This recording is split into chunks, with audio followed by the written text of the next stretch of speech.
So let's take a look at Intel's Core i5-5700U, the new Broadwell U series processor.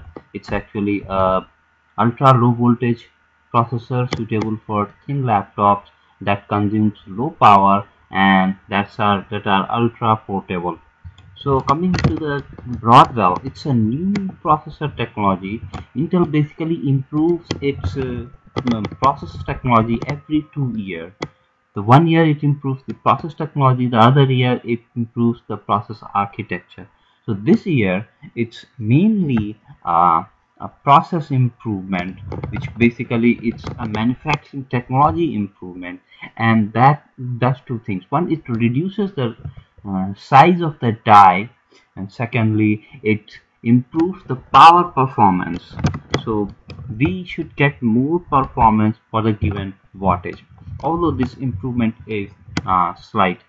So Broadwell also, along with the manufacturing process, also improves a little bit of the architecture itself, and we have improved branch prediction. We now have bigger buffer size, and these two leads to slightly better processor performance. We have new instruction set for cryptography, so a lot of the things we do uh, started using cryptography, so that should support over the period of time from the software, although it will take some time for the software to adapt this cryptography, and it will take at least a year, but for the future it's a good thing that the things would incrementally get better. Coming back to the processor itself, this i5-5200U, it's a 2-core 4 Hyperthread processor, and it's clocked modestly at 2.2 GHz and 2.7 GHz turbo. And given the fact that Intel is able to do all these things in 15 watts of TDP rating is commendable. So we get a lot of processing power. We do have a turbo support where the processor increases its clock frequency based upon the requirement in processing power. We should see a lot of improvement in performance. Compared to the Haswell, we should see a 5% performance improvement for the same clock frequency. Graphics is a different story. We have significantly more performance improvement. We now have support for DisplayPort 1.2, pretty good for a same connector that support display as well as USB and so on and so forth.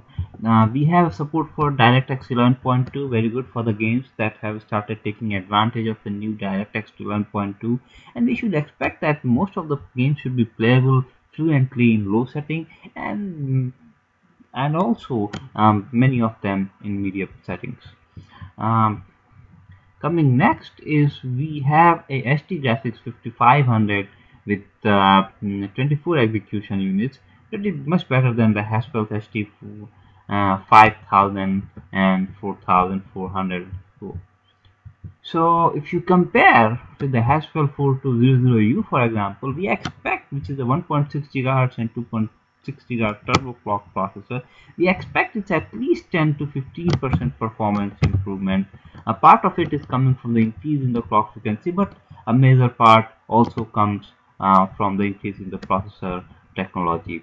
We have this information from a leak slide, what we have from VR Zone, a site called VR Zone. If you look at this here, we have 5200 i5-5200U. It's a two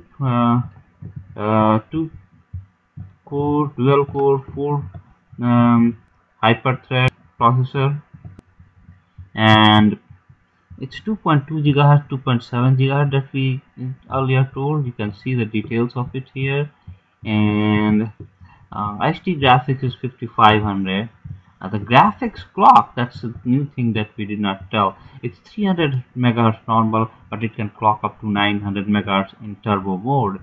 The DDR3 memory supported this has a clock frequency up to 1600 MHz. It also supports DDR3L, and we can see it's 15-watt processor. And one of the things we forgot to mention is that this is a BGA processor, which means that it's soldered directly into the motherboard, and you cannot just take it out or um, and replace this processor in a socket with another processor. Hope you find this helpful. Thanks for taking a look.